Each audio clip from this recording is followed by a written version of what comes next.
بسم اللہ الرحمن الرحیم۔ السلام علیکم۔ آج ہم اردو کی بک سٹارٹ کرتے ہیں کلاس 7 کی، Punjab curriculum and textbook board Lahore. مین پنجاب کی یہ بک ہے 7ویں جماعت کی، جو اردو کی پنجاب بورڈ کی نیو بک آئی ہے، یہ وہ والی بک ہے۔ اس کی فہرست کا پہلا سبق وہ ہے ایک نظم حمد۔ آج ہم حمد کو سٹارٹ کرتے ہیں۔ سبق نمبر 1، حمد اس کو کہتے ہیں جس میں اللہ تعالیٰ کی تعریف بیان کی جائے، اللہ تعالیٰ کی خوبی بیان کی جائے۔ ہم سب سے پہلے اس کے الفاظ ریڈ کر لیتے ہیں۔ پہلا الفاظ ہے بدلتی، اگلا الفاظ ہے عکس، اس سے اگلا الفاظ ہے اختیار، اگلا الفاظ ہے سماعت، اس سے اگلا الفاظ ہے قدرت، اور اس سے اگلا الفاظ ہے صراحہ، اور آخری الفاظ ہے نفس۔ اب اس کے یہ جو اشعار ہیں، جب ہم اس کی تشریح کریں گے تب ہم اس کے اشعار ریڈ کر لیں گے۔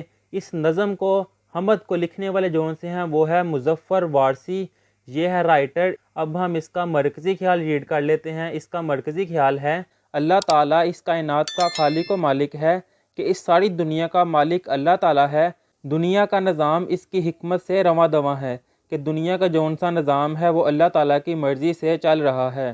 وہی عزت اور ذلت دینے والا ہے، وہ ہماری نیتوں سے واقف ہے، وہی ہمارے اعمال کا فیصلہ کرے گا کہ ہمیں عزت اور ذلت اللہ تعالیٰ کی ذات ہی دینے والی ہیں۔ ہم جو سوچ رہے ہیں، ہماری جو نیت ہے، ان سب کو اللہ تعالیٰ جانتا ہے، اور وہی ہمارے اعمال کا جو ہم کر رہے ہیں اس کا فیصلہ کرے گا۔ یہ تھا اس کا مرکزی خیال۔ اب آگے ہے اس کا خلاصہ۔ اس کا خلاصہ ہے، اللہ تعالیٰ اس کائنات کا نظام نہایت احسن انداز سے چلا رہا ہے، کہ اللہ تعالیٰ اس دنیا کا نظام بہت ہی اچھے طریقے سے چلا رہا ہے۔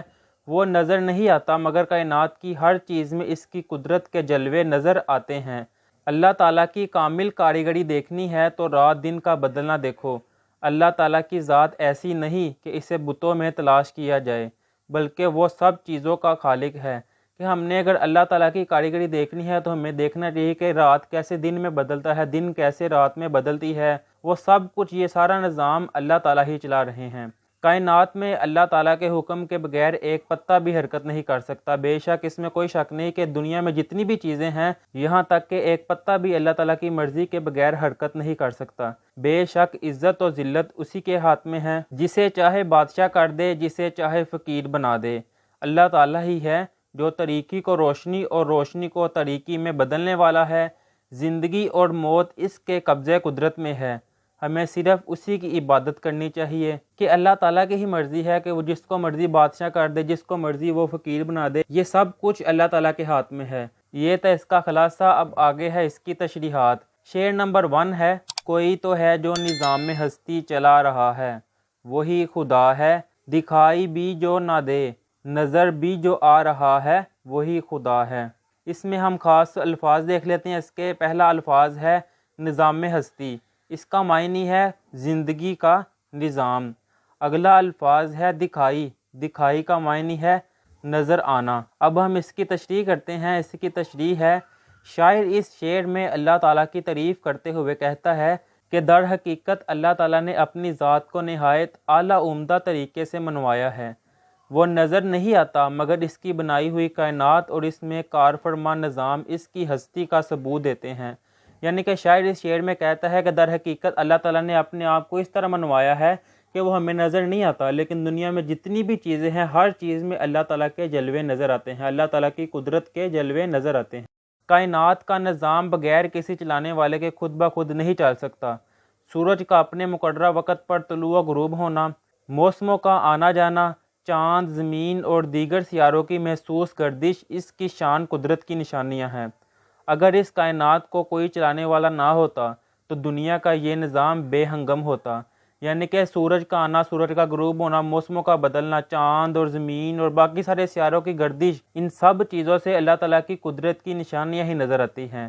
اگر ان سب چیزوں کو کوئی بھی چلانے والا نہ ہوتا تو سارا نظام درہم برہم ہو جاتا، لیکن دنیا کا نظام نہایت عمدہ طریقے سے چل رہا ہے۔ وہ اللہ تعالیٰ کی ذات ہے جو یہ نظام چلا رہی ہے۔ یہ تھی تشریح شعر نمبر 1 کی۔ اب آگے ہے شعر نمبر 2، تلاش اس کو نہ کر بتوں میں، وہ ہے بدلتی ہوئی رتوں میں، جو دن کو رات اور رات کو دن بنا رہا ہے، وہی خدا ہے۔ اس میں ہم اس کے مشکل الفاظ دیکھ لیتے ہیں۔ پہلا مشکل الفاظ ہے تلاش، اس کا معنی ہے ڈھونڈنا۔ اگلا مشکل الفاظ ہے بتوں، اس کا معنی ہے بت کی جمع۔ اگلا الفاظ ہے بدلتی، بدلتی کا معنی ہے تبدیل ہوتی۔ اگلا الفاظ ہے رتوں، رتوں کا معنی ہے موسموں۔ یہ تھے اس کے مشکل الفاظ، اب ہے اس کی تشریح۔ شاعر اس شعر میں اللہ تعالیٰ کی حکمت اور حقیقی صلاحیتوں کا ذکر کرتے ہوئے کہتا ہے کہ اللہ تعالیٰ کی ذات کو بتوں میں تلاش نہ کرو، بلکہ کائنات کے ذرے ذرے میں اس کی ذات کا عکس موجود ہے۔ دن کو رات اور رات کو دن میں بدلنے والا اللہ تعالیٰ ہے۔ اللہ تعالیٰ کو بدلتے ہوئے موسموں میں تلاش کیا جا سکتا ہے، کیونکہ موسموں کا اپنے مقرر وقت پر بدلنا اللہ تعالیٰ کی حکمت کی نشانی ہے۔ اللہ تعالیٰ کی ذات پوشیدہ رہ کر بھی ظاہر ہے۔ اس شعر میں شاعر کہتا ہے کہ اللہ تعالیٰ کو بتوں میں تلاش نہ کرو، بلکہ دنیا میں جتنی بھی چیزیں ہیں، رات کا دن میں، دن کا رات میں بدلنا، موسموں کا تبدیل ہونا، ہر چیز سے ہمیں یہی ثابت ہو رہا ہے، یہی شو ہو رہا ہے کہ ان سب کو چلانے والی کوئی نہ کوئی ذات ہے، اور وہ اللہ تعالیٰ ہی کی ذات ہے۔ یہ تھی تشریح شعر نمبر 2 کی۔ اب آگے ہے شعر نمبر 3۔ کسی کو سوچوں نے کب سراہا، وہی ہوا جو خدا نے چاہا، جو اختیار بشر پر پہرے لگا رہا ہے، وہی خدا ہے۔ اس میں مشکل الفاظ ہیں۔ پہلا سراہا، اس کا معنی ہے تعریف کرنا۔ اگلا الفاظ ہے چاہا، اس کا معنی ہے بہتر سمجھنا۔ اگلا الفاظ ہے اختیار بشر، اس کا معنی ہے انسانی اختیار۔ اگلا الفاظ ہے پہرے، اور اس کا معنی ہے پابندی لگانا۔ اب ہم اس کی تشریح کر لیتے ہیں۔ اس کی تشریح ہے، شاعر اس شعر میں اللہ تعالیٰ کی تعریف بیان کر رہا ہے کہ اگر ہم کسی چیز کی خواہش کو ظاہر کریں یا اس کو حاصل کرنے کے بارے میں سوچیں اور اس کے حصول کے لیے جد و جہد بھی کریں، یعنی کوشش کریں، مگر وہی ہوتا ہے جو اللہ تعالیٰ چاہتا ہے۔ انسان کو اللہ تعالیٰ نے محدود اختیارات دے رکھے ہیں۔ قرآن مجید میں اللہ تعالیٰ نے انسان کو بدی کے کاموں سے منع کیا ہے اور نیکی کے کام کرنے کی ہدایت کی ہے۔ اللہ تعالیٰ نے غلط کاموں پر سزا دینے کا اعلان کیا ہے تاکہ لوگ ایک دوسرے سے اچھا رویہ رکھیں۔ اس شعر میں شاعر کہتا ہے کہ اگر ہماری کوئی خواہش ہے، ہم وہ حاصل کرنا چاہتے ہیں، لیکن اگر ہم سوچے بھی ہوگا وہی جو اللہ تعالیٰ نے چاہا ہوا ہے۔ یہ تھی تشریح شعر نمبر 3 کی۔ اب آگے ہے شعر نمبر 4۔ نظر بھی رکھے سماعتیں بھی، وہ جان لیتا ہے نیتیں بھی، جو خانہ لاشعور میں جگمگا رہا ہے، وہی خدا ہے۔ اس میں مشکل الفاظ ہیں۔ نظر، اس کا معنی ہے دیکھنا۔ اگلا الفاظ ہے سماعتیں، اس کا معنی ہے سننے کی قوت۔ اگلا الفاظ ہے نیتیں، ارادے۔ اگلا الفاظ ہے خانہ لاشعور، دماغ کا پوشیدہ حصہ۔ اگلا الفاظ ہے جگمگا، اس کا معنی ہے روشن۔ یہ تھے اس کے الفاظ، اب ہے اس کی تشریح۔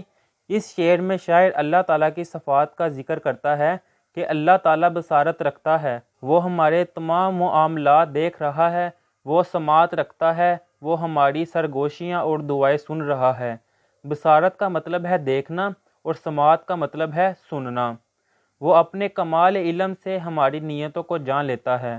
یہاں تک شاعر کہتا ہے کہ اللہ تعالیٰ دیکھ بھی رہا ہے جو ہم کر رہے ہیں، اور وہ سن بھی رہا ہے جو ہم سرگوشی کر رہے ہیں یا جو ہم دعائیں کر رہے ہیں، جو ہمارے دلوں میں ہیں، اللہ تعالیٰ وہ بھی جانتے ہیں۔ اللہ تعالیٰ نے قرآن مجید میں فرمایا ہے کہ اعمال کا دار و مدار نیتوں پر ہے۔ وہ ہمارے دلوں میں چھپی ہوئی باتوں سے واقف ہے۔ ہمیں معلوم ہے کہ اللہ تعالیٰ ہی ہمارا خالق و مالک ہے، اس نے ہمیں زندگی دی ہے، وہی ہمیں موت بھی دے گا۔ کہ ہمارے دلوں میں جو ہے اللہ تعالیٰ وہ بے شک وہ سب کچھ اللہ تعالیٰ جانتے ہیں، اور اللہ تعالیٰ ہی ہمارا مالک ہے، اللہ تعالیٰ ہی ہمارا خالق ہے۔ یہ تھی تشریح شعر نمبر 4 کی۔ اب آگے ہے شعر نمبر 5۔ کسی کو تاج وقار بخشے، کسی کو ذلت کے گار بخشے، جو سب کے ماتھے پر مہر قدرت لگا رہا ہے، وہی خدا ہے۔ اس میں مشکل الفاظ ہیں۔ تاج وقار، اس کا معنی ہے رعب و دبدبہ۔ اگلا الفاظ ہے گار، اس کا معنی ہے گرہا۔ اگلا الفاظ ہے ماتھے، اس کا معنی ہے پیشانی۔ اگلا الفاظ ہے مہر قدرت، قدرت کی نشانی۔ اب ہم اس کی تشریح کرتے ہیں۔ اس شعر میں شاعر کہتا ہے کہ اللہ تعالیٰ کی مرضی ہے کہ وہ جسے چاہے اس دنیا میں عزت کا تاج پہنائے اور جسے چاہے ذلت و رسوائی کے گڑھے میں پھینک دے۔ بے شک یہ اللہ تعالیٰ کے ہاتھ میں ہے، وہ جس کو چاہے عزت دے اور جس کو چاہے ذلت دے۔ وہ ہمارے اعمال کے حساب سے جزا اور سزا دے گا۔ نیک لوگوں کی پیشانیاں نیکی سے دمک رہی ہوں گی، روشن پیشانیوں والے جنت کے حقدار ٹھہریں گے۔ اللہ تعالیٰ نے قرآن مجید میں فرمایا ہے، ترجمہ ہے جس کا، آپ انہیں دیکھیں گے کہ وہ سجدے اور رکوع کر رہے ہیں وہ اللہ تعالیٰ کا فضل اور اس کی رضامندی کی جستجو میں ہیں۔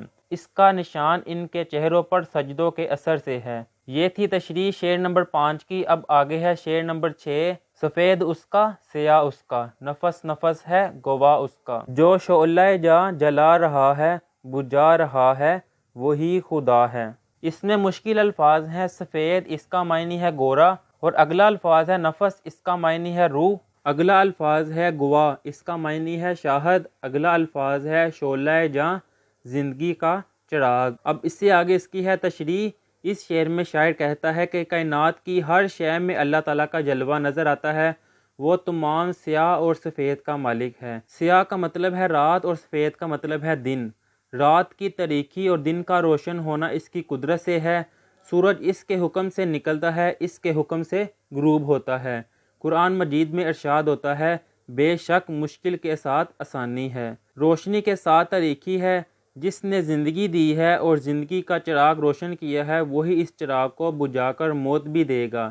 یہی خدائے بزرگ و برتر کا نظام ہے۔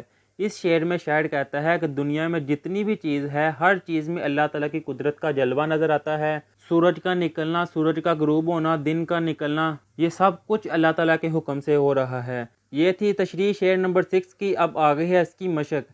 اس کی مشق ہم انشاءاللہ نیکسٹ ویڈیو میں ملیں گے۔ تب تک کے لیے اللہ حافظ۔ اگر آپ کو یہ ویڈیو پسند آئی ہے تو ویڈیو کو لائک اور چینل کو سبسکرائب لازمی کریں۔ اللہ حافظ۔